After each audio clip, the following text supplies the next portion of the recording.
मेरे उस दिन के बयान से 17 तारीख के बयान से अगर किसी को ठेस पहुंचती है तो मैं एक तरीके से क्षमा मांगता हूं। मेरी भावना ये नहीं थी।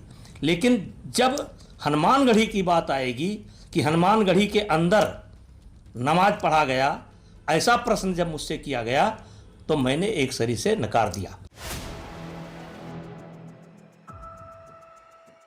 नमस्कार, 4 PM पर आप सभी का स्वागत है। कैसे झुक गया बीजेपी का कद्दावर नेता। जो नेता अपने बयानों पर कायम रहने के लिए जाना जाता है, जो बड़े से बड़े विवाद में भी पीछे हटता नजर नहीं आता, उसी ब्रजभूषण शरण सिंह को इस बार अपने बयान पर माफी क्यों मांगनी पड़ी। क्या मुख्यमंत्री योगी आदित्यनाथ के बयान को काटना इतना भारी पड़ गया कि अब सफाई भी देनी पड़ी और माफी भी मांगनी पड़ी। दरअसल इस वक्त देश और खासकर उत्तर प्रदेश की सियासत में जबरदस्त उथल पुथल मची हुई है। एक तरफ राम मंदिर दान चोरी का मामला बीजेपी के लिए मुसीबत बना हुआ है, विपक्ष लगातार सवाल उठा रहा है, तो दूसरी तरफ पेपर लीक और शिक्षा मंत्री धर्मेंद्र प्रधान के इस्तीफे का मुद्दा मोदी सरकार को जमकर घेर रहा है। दिल्ली के जंतर मंतर पर छात्रों का आंदोलन लगातार बढ़ता जा रहा है। छात्रों के संसद मार्च के दौरान पुलिस की लाठीचार्ज की तस्वीरों ने भी सरकार को सवालों के घेरे में ला दिया। इसके बाद विपक्षी नेताओं ने पीएम आवास घेरने का प्रयास किया, कई नेताओं को हिरासत में लिया गया और संसद सत्र के बीच सरकार पर दबाव लगातार बढ़ता जा रहा है। यानी बीजेपी पहले से ही कई मोर्चों पर घिरी हुई है और इसी बीच उत्तर प्रदेश से बीजेपी के एक बड़े नेता का बयान पार्टी के लिए नई परेशानी बन गया था। कुछ दिन पहले मुख्यमंत्री योगी आदित्यनाथ अयोध्या पहुंचे थे।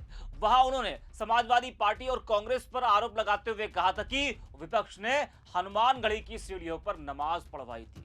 मुख्यमंत्री का बयान आया और इसके बाद बीजेपी के पूर्व सांसद ब्रजभूषण शरण सिंह ने मीडिया से बात करते हुए कहा था कि हनुमानगढ़ी की सीढ़ियों पर नमाज नहीं पढ़ी गई थी। उस वक्त यह सवाल उठा कि क्या ब्रजभूषण सिंह ने अपने ही मुख्यमंत्री के बयान को गलत बता दिया।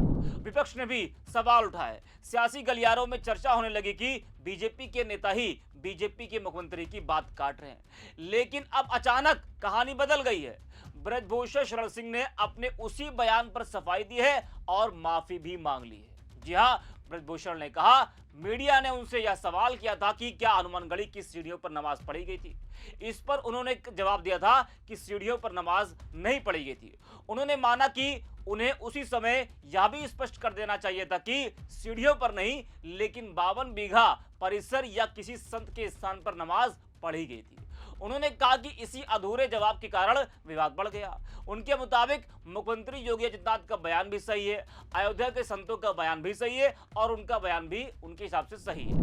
ब्रजभूषण ने कहा अगर मेरे बयान से किसी को ठेस पहुंची है या ऐसा लगा कि मुख्यमंत्री की बात काट रहा हूं, तो ऐसा बिल्कुल नहीं है। मुझे माफी मांगने में कोई दिक्कत नहीं है। मुख्यमंत्री की बात काटने का कोई प्रश्न ही नहीं उठता। जरा आप सुनिए ब्रजभूषण। मेरे उस दिन के बयान से 17 तारीख के बयान से अगर किसी को ठेस पहुंचती है तो मैं एक तरीके से क्षमा मांगता हूं।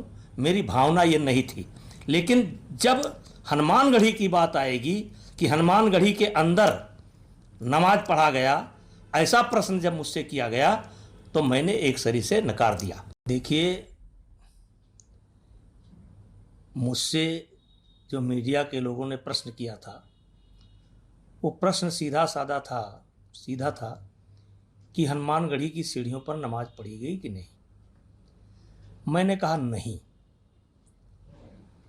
हाँ, मुझे ये कहना चाहिए था कि सीढ़ियों पर नहीं पढ़ी गई, लेकिन परिसर में पढ़ी गई या 52 बीघे के अंतर्गत पढ़ी गई या किसी संत के स्थान पर पढ़ी गई।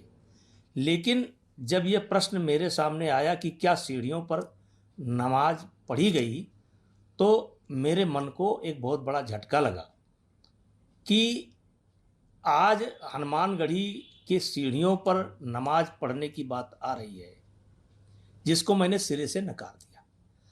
अब अस्तस्तामा हतो नरो या कुंजरो, मैंने हाथी है कि जानवर है कि अस्वस्थामा है। अब एक तरीके से मुख्यमंत्री जी का भी बयान सही है। इसके बाद जो पूज्य संतों ने बयान दिया है, अयोध्या के पूज्य संतों ने बयान दिया है, उनका भी बयान सही है और हमारा भी बयान सही है। और मैंने यही कहा था कि हनुमानगढ़ी की सीढ़ियों पर नमाज नहीं पढ़ी गई, लेकिन अच्छा होता कि अगर दूसरी लाइन मैं ये कह देता कि 52 बीघे के परिसर में पढ़ी गई, तो शायद इतना जो है बवाल या इतना इस मामले को उछाला ना गया होता। तो आज मैं बड़ी जिम्मेदारी के साथ, अगर किसी को ठेस पहुंची है या मीडिया ने इसको तोड़ मड़ोड़ करके ऐसे दिखाया कि मैं मुख्यमंत्री जी की बात काट रहा हूं, मैं मीडिया के माध्यम से कहना चाहता हूं, मुख्यमंत्री जी की बात काटने का कोई प्रश्न ही नहीं उठता, ऐसी मेरी कोई भावना नहीं थी। हाँ, जब मुझसे कहा गया कि हनुमानगढ़ी की सीढ़ियों पर नमाज, ये मुझसे पर्टिकुलर सवाल किया गया, तब मैं थोड़ा रोष में आ गया, क्योंकि हनुमान जी का भक्त हूँ, अयोध्या से नाता है, तो मैं थोड़ा रोष में आ गया कि देखिए, एक तरफ राम जन्मभूमि किसी कारण से चर्चा में है, दूसरा ये चर्चा में आ जाए, हनुमान जी चर्चा में आ जाए, तो सरजू मैया को हटा दीजिए, हनुमान जी को हटा दीजिए, राम जन्मभूमि को हटा दीजिए, तो अयोध्या में बचता क्या है। तो सुना आपने किस तरह से ब्रजभूषण ने अपने बयान पर माफी मांगी, लेकिन यहां सवाल सिर्फ माफी का नहीं है। सवाल यह कि जो बात ब्रजभूषण सिंह ने पहले कही थी, क्या उस वक्त उन्हें पूरा सच मालूम नहीं था? अगर मालूम था तो फिर अधूरा बयान क्यों दिया गया, और अगर नहीं मालूम था तो अब अचानक बयान बदलने की जरूरत क्यों पड़ी? क्योंकि सियासत में यह सवाल अब तेजी से उठ रहा है कि क्या ब्रजभूषण सिंह पर दबाव बना, क्या मुख्यमंत्री की बात काटना पार्टी के अंदर इतना बड़ा मामला बन गया कि अब ब्रजभूषण सिंह को अपने बयान पर सफाई देनी पड़ी, माफी मांगनी पड़ी। और सबसे बड़ा सवाल, क्या ब्रजभूषण सिंह ने सिर्फ इसलिए माफी मांगी है क्योंकि उन्होंने योगी आदित्यनाथ के बयान को सीधे सीधे काट दिया था? क्योंकि राजनीति में हर बयान का अपना वजन होता है, और जब बयान मुख्यमंत्री के बयान के सामने खड़ा हो जाए तो फिर सफाई भी देनी पड़ती है और कभी कभी माफी भी मांगनी पड़ती है।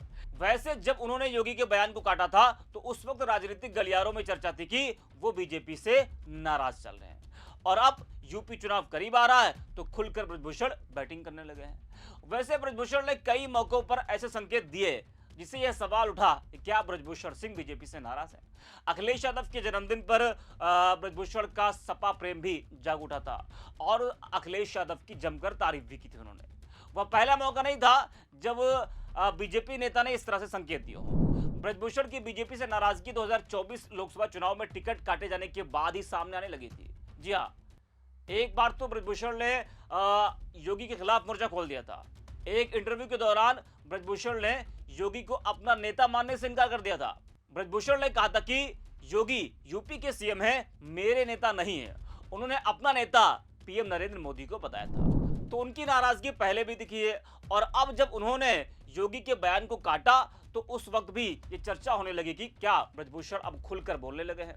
लेकिन अब जब माफी मांग ली उन्होंने तो सवाल उठ रहा है कि क्या दबाव पड़ने के बाद ब्रजभूषण को माफी मांगनी पड़ी। इस वीडियो में इतना ही।